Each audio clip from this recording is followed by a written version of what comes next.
Thank you, Ken. Good afternoon, everybody. My name is Marc Powell.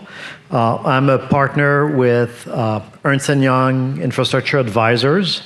So for those of you who don't know us, we're a group within Ernst & Young, big accounting firm, but we specialize in infrastructure, and we help public owners mostly do the strategy, financing, structure their projects, and execute procurements for large infrastructure projects.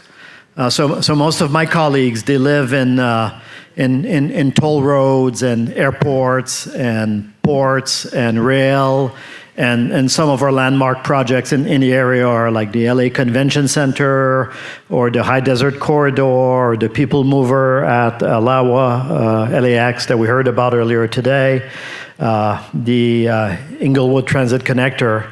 But I'm the crazy one. I'm the one who does broadband and digital divide, which recently has been getting a lot of attention because of federal funding.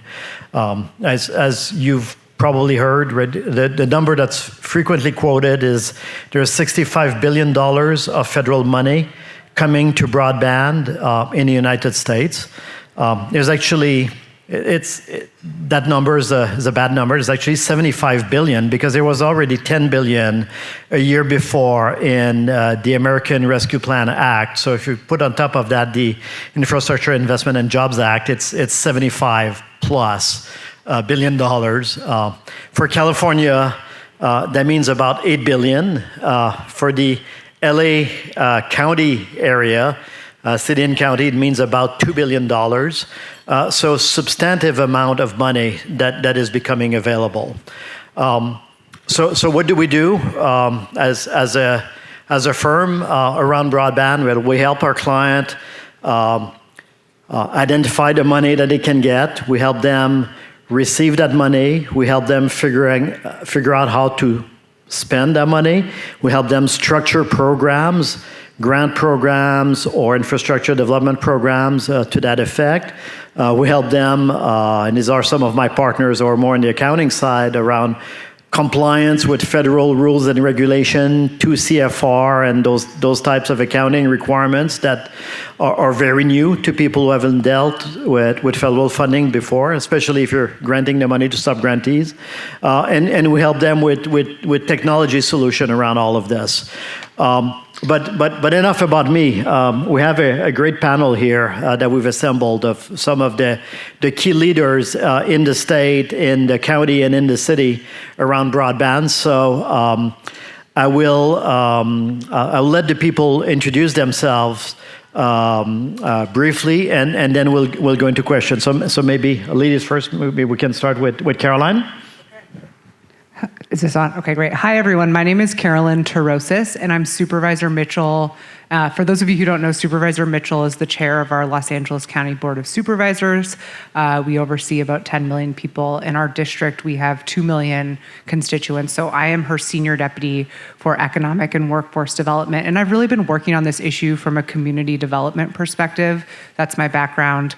Attorney by training, but have worked in and around some of these systems in the county of Los Angeles for about 8 years now. And with my counterpart in our office, our infrastructure and transportation deputy, we've really dug into the digital divide issue. Because for Supervisor Mitchell, this is about equity. This is really about how are we making sure that we're investing a disproportionately high amount of money in our underserved areas, and how are we making sure that folks are getting connected. I'm happy to talk more about this, but I think Marc just wanted me to do a quick introduction. So I will leave it there, and I don't know, Miguel, if you would like to go next. Okay, I will go next. Hey everybody, it's me again, Miguel Sangalang with the City of LA. Good afternoon, everybody. I'm Ray Hopkins. I am the division chief for Division of Construction for Caltrans. I do basically run the corporate functioning of the construction across the state. Recently, because of some retirements and for staff development, I've been assigned as the division chief for the Division of Environmental Analysis in an acting position there, but we'll be going back there to construction at some point. Eliot? And hi, so Eliot Jamison with Plenary Americas, so an investor and developer in infrastructure projects, including recently in a couple of projects in the broadband space, and we're increasingly looking at utility and telecommunication infrastructure as a expanding an important part of our business. So yeah, look forward to the conversation. Thank you very much. So maybe Caroline, we can go back to you with the first question. And the way I like to do this is I'll ask a question, maybe a follow-up question, but then if anyone else of the panelists wants to add something, just please signal, and trying to make this as interactive as possible. But Caroline, right? As you've said in your intro, we've been talking a lot. So I know LA County has been doing a lot in the area of broadband and digital divide. So could you give us a little bit of an overview of the situation in the county and what you're planning to do and what you're thinking about doing as a result of this? It's definitely a situation. Great word. And I love for this to be interactive. How many of you all here are in local government? Could you raise your hands? Okay, great. And then how many of you folks are actual private sector broadband? Okay, we have a couple of private sector folks. Anyone else that I'm missing? Where are the rest of you from? Okay, don't be shy. In any event, so the County of LA has this unprecedented, I think everyone said it, once in a generation opportunity to do things differently and better. And I think what we've realized from the pandemic is that broadband is not a luxury, it is a necessity. And I don't think it's going to come as a surprise to anyone that my boss feels that broadband should be a public utility, because we've seen that you need it to be able to access work opportunities. We heard in the last panel about having a car, being able to get to work, but let's talk about how broadband was so important for our workers during this pandemic. You needed to be able to access health care opportunities. And for economic mobility, I think that we've seen that broadband should be in every household in this county. However, in parts of the district that we represent, places like Willowbrook, West Athens, Westmont, Florence Firestone, Linwood, which was previously in our district, over 30% of the population in those communities don't have an internet subscription in their home. And so we are really fortunate, probably everyone here has an internet subscription in their home, but think about how your daily life would be completely different. So we need to be able to access those folks, because we have to crush what we call the digital divide. And so not only have we said, look, we're investing in a three-pronged solution, we've also said we need to invest in resources for these communities along with investments in the infrastructure. So talking about digital navigators, walking to people's households, getting them familiar with how to use the internet, et cetera. And so what we've actually formed, our internal services department has been the lead on these efforts, is this three-pronged approach. So one, getting out there, subsidizing internet, working with our internet service providers for the immediate short-term solution. Obviously, we know we need to do that. Secondly, we've actually already released an RFSQ, request for qualifications, for a community wireless network for folks that could provide a community wireless network to the county. So I don't know if I haven't been here all day, if you guys have talked about the concept of a community wireless network, but what we intend to do is look at our most disconnected areas of the county and make sure that we're leveraging utilities in the public right-of-way, utilities that the county has, that other government entities have, to actually attach service and create these corridors where there's that community broadband available at comparable speeds.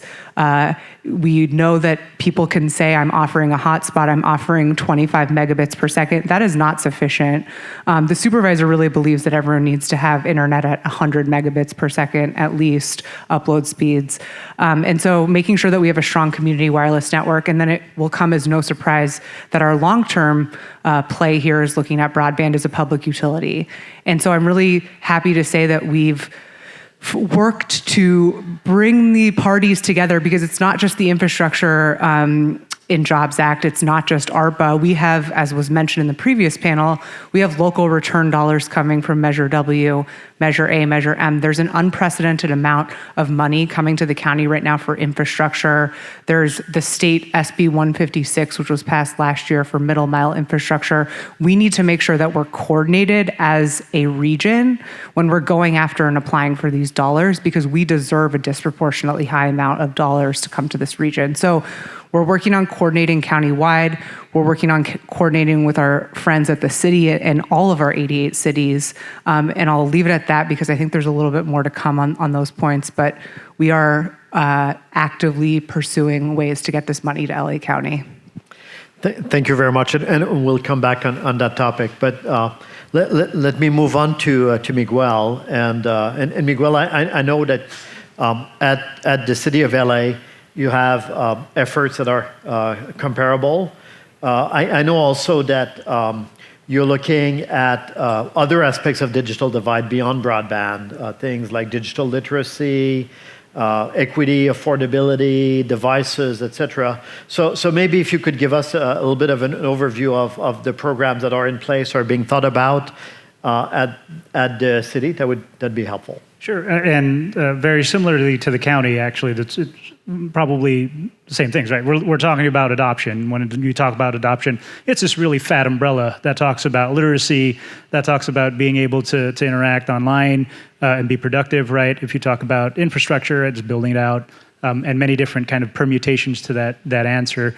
I will note, because of what the title of this is, one interesting thing that we're doing between the city and the county, or the county and the city, however you want to say that, in whichever order, is that we've actually gone out and really partnered. So with what Carolyn mentioned with ISD, we've signed MOUs, right, to talk about and share information and data that is lacking, data that we want to be able to analyze and provide in the best way we can, because we're talking about limited dollars at the moment. We're partnering with the county. We've actually signed and partnering with the Office of Education as well at the county level with LAUSD. You have many different government organizations that are trying to align and make sure that we get a fair share of it. Because some of the stipulations, right, when you talk about these actual dollars that are coming down, says that you have to partner with local institutions. So why not starting to coalesce around some of these things that we're talking about, and start pushing some of these programs, these pilot programs that really can become models. And so some of these pilot programs that we're talking about, especially for the city of Los Angeles, again, digital literacy, we have the Angelino Corps, which is actually using local students as ambassadors to try and get greater adoption rates up, and working very similarly to the county, looking for that to be used to subscribe to ACP. That's the Affordable Care program.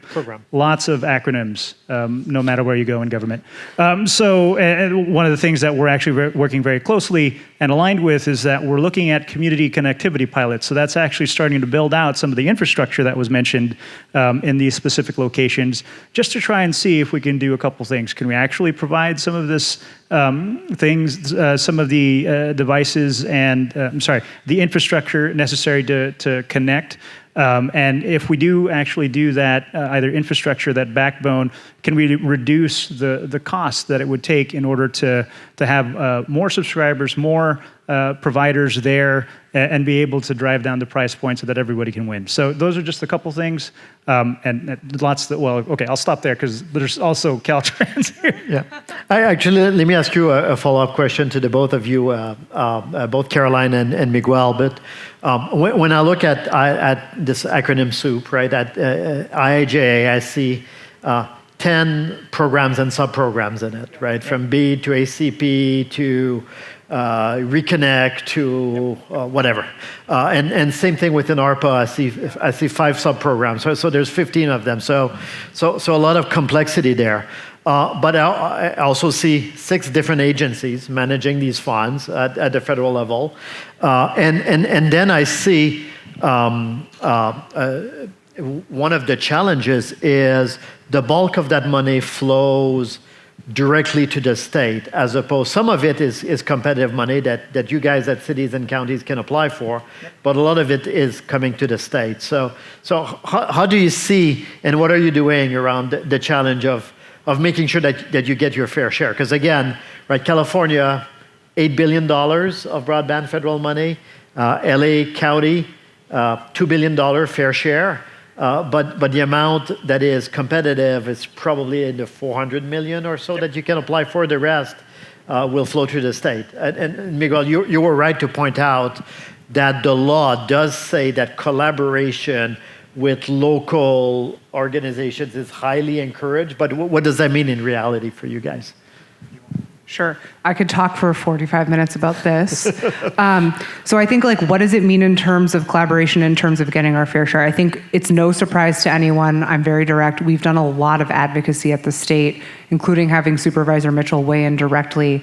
But I think what's most important, what I tell everyone, is having a coalition with a unified voice. And so we've been very active with not only our own internal services department, but LA Deal, really, and I see that LA EDC is here.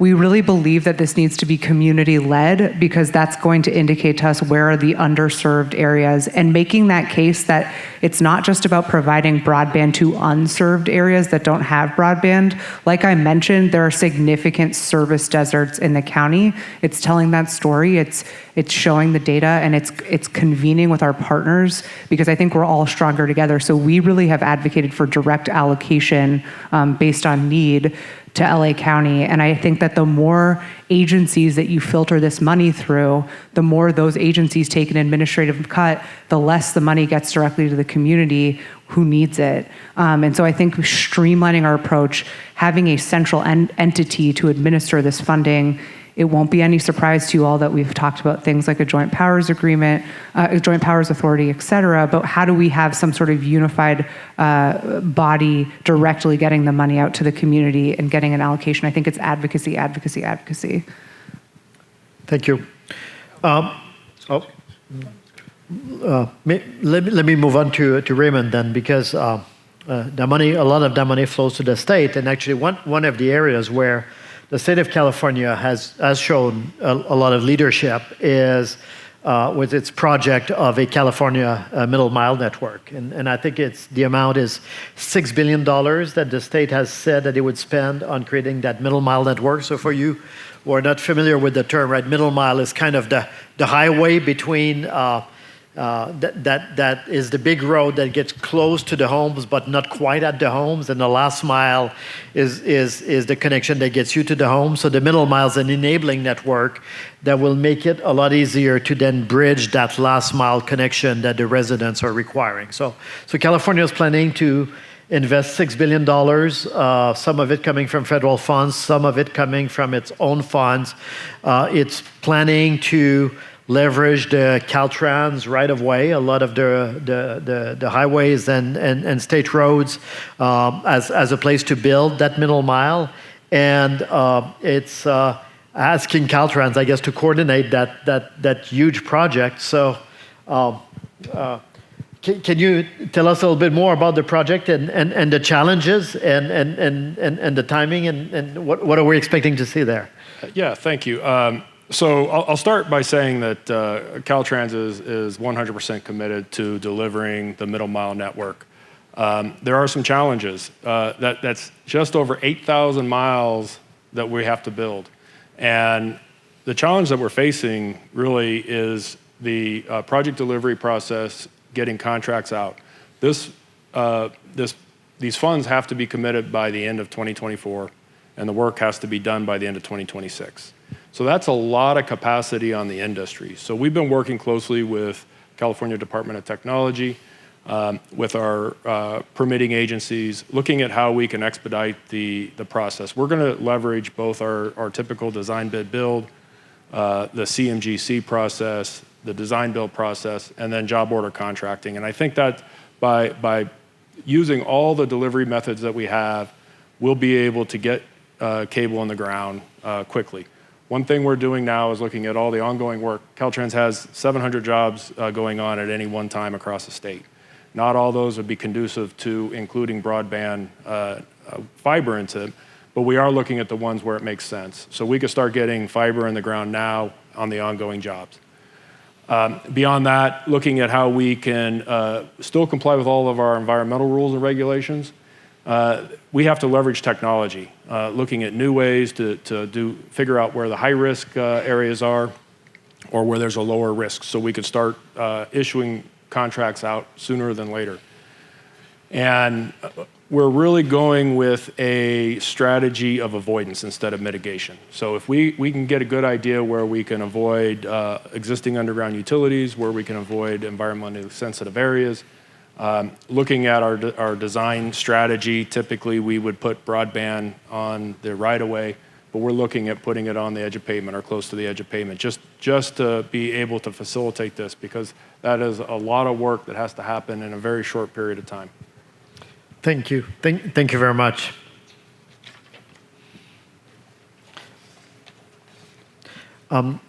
Eliot, your organization, Plenary, has been a pioneer in investing in broadband. Actually, before there was a lot of that funding out there. I think you guys have been part of the Pennsylvania Turnpike. I think you're part of North Carolina as well. That's correct. Yeah. I'm not sure if I'm forgetting any. Those are the two. Those are the two main ones. The two that I know of. The landscape has changed somehow, right?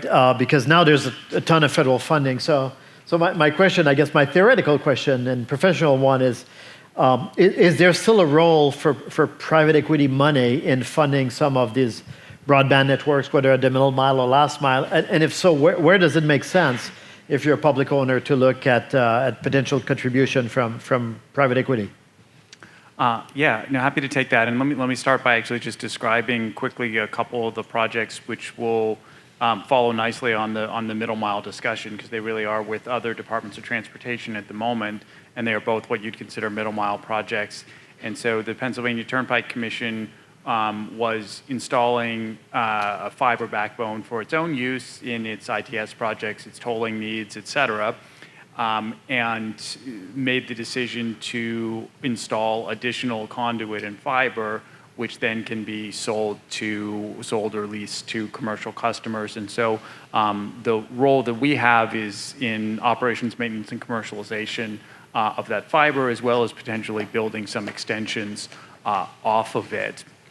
And then there's a revenue share arrangement with the Turnpike Commission. And the structure with the few differences is similar in North Carolina, so the two can really be thought of together.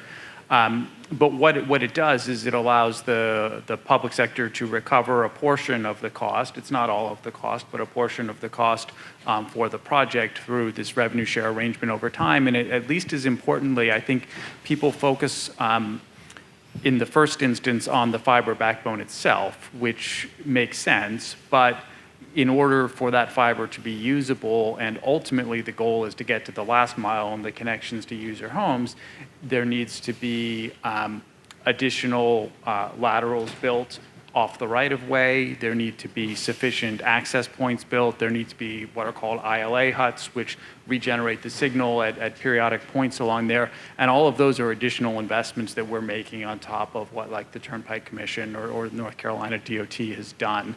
So I think there's a couple different ways in the middle mile projects. And then I would like to come back at the right time to maybe talk about roles on the last mile projects as well. But on the middle mile projects, there's a couple ways to be involved. One is that there may be simply a cost share on the initial build, where the private sector could take a portion of the cost and the public sector a portion of the cost. That depends really on the route and how much demand there is and whether there's going to be a market to do that.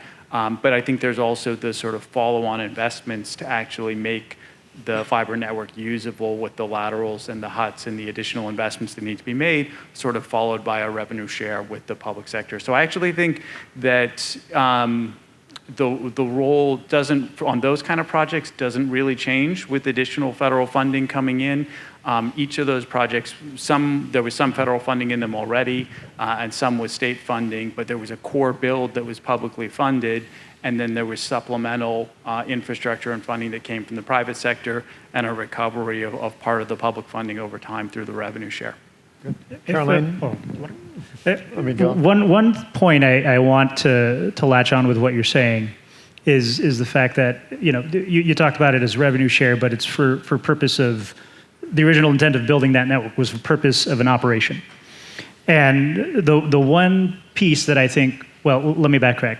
I think cities now, municipalities, any type of government agency, they're really, really good at talking about maybe mobility. They're really, really good about talking about sustainability. I don't think we're really that good at talking about digital and what digital means in the right of way.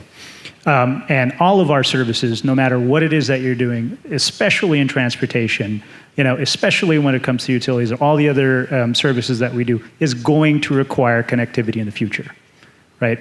So just from your operational standpoint, you should be thinking about that. The second piece to what was just said is the fact that when we talk about the internet, we're still talking about infrastructure. So luckily, we're at the point where when we say the cloud, I think most people understand it's not magic. It's actually data centers that are connected that do magical things, but still it is cables, it is glass, it is fiber that runs through our streets, that runs up our poles, that runs through our bridges. All these things actually exist somewhere. It's the physical manifestation of the cloud and the internet, right? Those are all things that we're still going to have to build. We're going to have to start thinking about how we do larger infrastructure within that. That is one piece. There's multiple levels to that. And then I'll just talk about adoption because both of those two things tend to get fairly confused. There are many subgroups for both adoption and infrastructure alone. So I think we have to be very clear when we're talking about these things for purposes of going for after money and for purposes of being clear about what problems we're trying to address. Did you want to ask a question, Marc, or do you want? No, you had No, a comment you I'm wanted really excited by what Eliot said because I think what we're trying to do at the county right now, no surprise, as part of our long-term strategy, is to look at how do we make a public broadband infrastructure pencil, right? So how do we take that private sector investment with the public sector funding? And for example, we've heard from federal departments that there are 8 times more there's 8 times the amount of funding coming through their agency than they would have in a normal year that they need to re-grant out because there literally is so much money flowing through these federal agencies. And so regardless of whether or not, we have more money or less money, we still want to couple that funding with the private sector investment to make sure that this works for the county. So I want to say we're interested in talking with more private sector investors to make this model work because truly we want this to be a public-private partnership. That's great. That's fantastic. I mean, follow-up question perhaps to you, Eliot, right, is one of the challenges, of course, of private equity investment, right, is the need to generate a return. Infrastructure funds don't generate huge returns, right, but they still have return requirements. And a lot of this infrastructure that we're talking about is for, right, areas that are unserved and underserved in large part because there was not enough money there, right, in the first place for the traditional providers, right, the telecommunications carriers to decide that it was worth their while going into that. So with that in mind, right, how does private equity play with public money, right, to craft something that actually makes sense? And maybe that's your chance to talk about the last mile as well. Yeah, absolutely. Because I think that the basic answer to that question is that is why a combination of the public and private sector is needed. Because it's true that many of the areas that are currently unserved or underserved, and there is a big point on underserved as well. Because I think the unserved is only one piece of it. There aren't actually that many that are especially in urban areas. In urban most areas, places yeah, are exactly. So I think, but what's the level of service? And what's the amount of competition and number of competing providers that can provide service, which is what's ultimately going to drive better and lower cost service. But the reason it may not fully pencil on its own, and that's why some of these areas haven't been served or served as well as they need to. But I think one thing that is actually different in the other direction about this type of broadband communication infrastructure versus, say, some transportation infrastructure, city streets or other things that don't have a user charge directly associated with it is they do generate revenue. So whether it's enough revenue to pay for the full upfront cost of the build, no, it may not be. But these are revenue generating infrastructure, both from the typical users that we're thinking of, whether it's residential or small business users, but also a number of additional users. And one of the things we're doing on our projects is looking at vertical assets and serving the wireless carriers who might attach to vertical assets, serving other carriers. So there are other ways to generate revenue off of these. And I guess to more directly answer the question, I think the role is in having the public money serve and create the enabling infrastructure. So to think about it on a fiber network, my view on it is that something like the conduit itself, which the installation of the conduit is actually by far the most expensive piece of it, and that is a very long-lived, typical public infrastructure type of asset, 30 to 50-year life or more.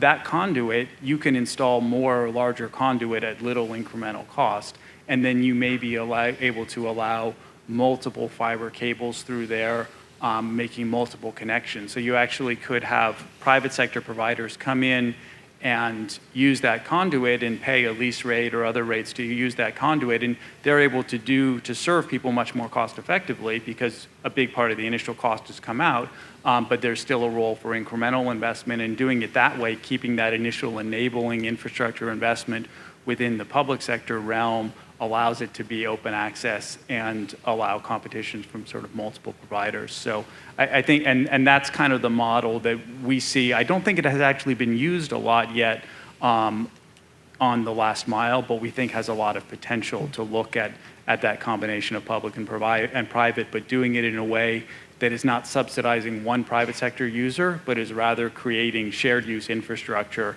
that can be operated on an open access basis. Thank you. Maybe we can go back to the complexity of the federal funding, right? Because in addition to the number of agencies, number of programs, right, number of objectives, there's also a number of relatively short-term deadlines, right? If I track my list, right, I see 6 programs that I tell my clients, right, and we're advising a number of states. So we're advising the state of Texas and the state of Missouri on standing up their broadband and digital divide programs, right? We're advising a number of cities and we're advising a number of rural counties, right? So a lot of those folks, right, are kind of fixated, rightly so, on, right, the fact that on September 24th, right, the ARPA CPF plans need to be submitted by the states, right? That the BEAD broadband equity and access deployment program, whatever it is, the big pot for infrastructure money, the notice of funding opportunities expected in a month or in a month and a half. Digital equity has a deadline coming up. Rural Reconnect has a deadline coming up. Middle Mile program has a deadline coming up. The FCC is coming up with its new maps. And sometimes in the fall, that will drive a lot of the allocations. You're giving me anxiety. Right, and so it's exactly my question, right? How does someone like you deal with this? And how do you deal with this, especially since you're not even in control? Because a lot of the control is at the state level, right? So. I'll start off, but yes, there are deadlines, but they're also not like solid, full-on guidelines of how we're applying for all these monies too. That's correct. So, That's correct. so it's a little malleable there. Yeah. And that's where I think what Carolyn was talking about when it comes to advocacy, when it comes to trying to shape these programs, it's going to matter, right? Yeah. So all these dollars, and you're talking about 400 million from the feds, $1 billion from the state for last mile. Those are all on the table right now and important to start building those partnerships and even looking at our private sector partners to do all this. And everybody here is absolutely, I think, clear on the fact that we're going to need those partnerships in order to accomplish the things that we're going to be doing. So I think all those are still malleable and up and things that we're going to have to develop. Yeah, so a couple of things. I think we saw early on that, I'm just going to be completely honest because I'm an overshare, that the county wasn't that organized around what do we need to apply for when, what's happening. And so if we are in reactionary mode, this opportunity is going to pass us by. So a couple of things. Obviously, we have Delete the Divide, which is an initiative that our internal services director started, and Miguel alluded to this, that under Delete the Divide, it's not only about going after the federal funding opportunities, but also about closing the achievement gap in some of these communities that have been hardly served or underserved due to lack of access to internet. However, Delete the Divide, Selwyn Holland's ISD, that's only one part of this. He has so far been really active at coordinating our county departments and weighing in. But then what we recently did, and I see our friends from the Department of Public Works here, is our Department of Public Works is now being tasked with convening everyone, all of our county different departments around IIJA, but also in addition to IIJA, they don't even know this is coming, but we want to talk about all of the funding opportunities. They're like freaking out over there. We want to talk about all of the funding opportunities together because we need almost like a task force, a strike team, whether it's our planning department, if we need to think about how do we look at our zoning and planning and plan things differently, whether it's ISD, whether it's, I would be remiss if I didn't mention the workforce opportunities. There is now an MOU between the Department of Transportation and the Department of Labor to make sure that we are creating quality jobs with the deployment of this money, because this is not just about infrastructure, this is about community and economic development. So I think making sure that we're proactive. We also have tasked our CEO, Legislative Affairs, with being very, very proactive, both at the state level and the federal level. So finally, we're starting to get our ducks in a row. But I think anyone who wants to come in to the county and help us out, feel free to contact me. But it's really just forcing collaboration amongst these departments so that they're more proactive. So for what that may be worth, right, as free advice, but we've seen a number of cities and counties and, well, states obviously create a role of an infrastructure SAR, yeah. Right? Some office, just given the sheer magnitude of IIJA, beyond just broadband, right? There's $65 billion for broadband, but there's also equivalent amount of money for water, right? There's about $15 billion for EV charging, right? And those are mostly new money programs. And then there's a lot of new existing programs that are being scaled up or reconstituted. So in the broadband area, I know all of the states now, except for Mississippi, all have created a broadband office. Last week, Kentucky was the penultimate, and hopefully Mississippi will be moving soon. We're seeing a lot of cities creating a broadband role as well, and in infrastructure in general, it does make sense.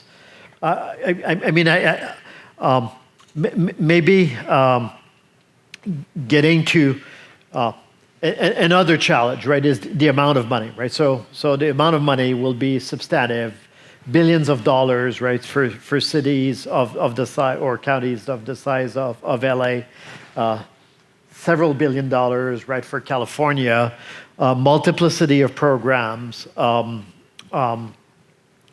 does one deal, right, with that scale in demand, right, from multiple areas? If you're a bureaucracy, right, and I don't mean that negatively, right, but if you're an administering agencies, apart from setting up dedicated offices, have you seen other approaches that people are taking?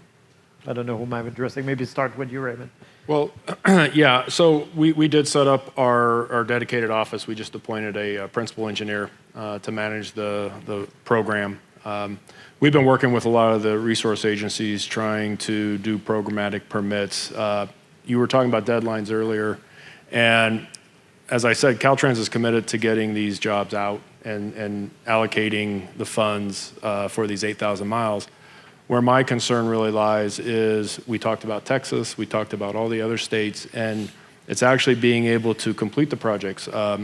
The availability of the conduit, because we're doing 8,000 miles, but we're also doing 4 conduits in each trench. So you multiply that out, and it's just a mind-boggling amount of material that's going to be needed, and the labor and the local hire and doing everything we can to be able to serve these communities.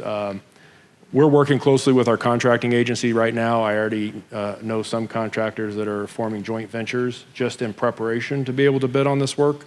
But still, it's the availability of the raw materials, I think, is going to be something that we're going to have to address.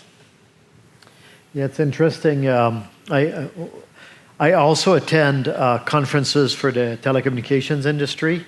And for the last 6 months or so, the industry has been talking about the shortage of fiber on the horizon and anticipating that to come up as this money starts to roll out. And in Texas, in one of our we've been doing a listening tour, going through all the counties and trying to understand the needs and the situation around broadband. And someone from the public asked the state whether they were starting to stockpile fiber. So I thought it was pretty funny, but actually not completely crazy, just a little bit off the wall. So.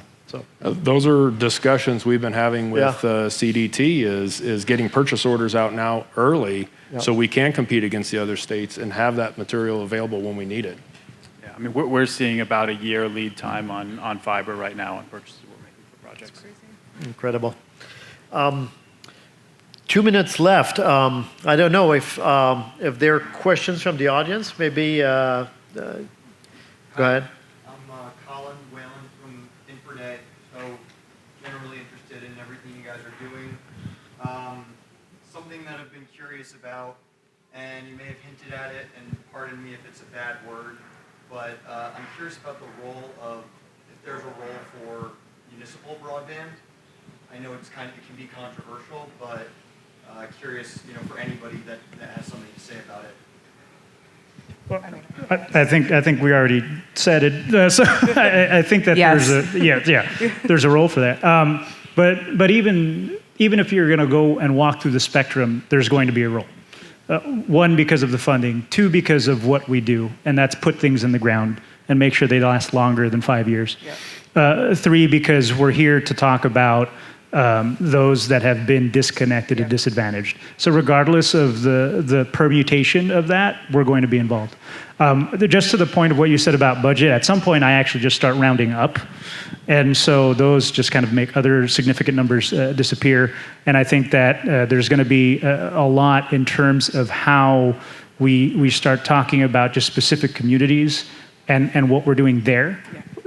As a way to start addressing this. So we are really talking about Linwood. We are talking about Watts. We are talking about Pico Union, MacArthur Park, because those are our immigrant communities that don't have it. So we're going to have multiple different types of plans. Sorry, go ahead. No, I really feel very passionately about this because we actually commissioned LAEDC to do a report for us on some of our specific underserved communities.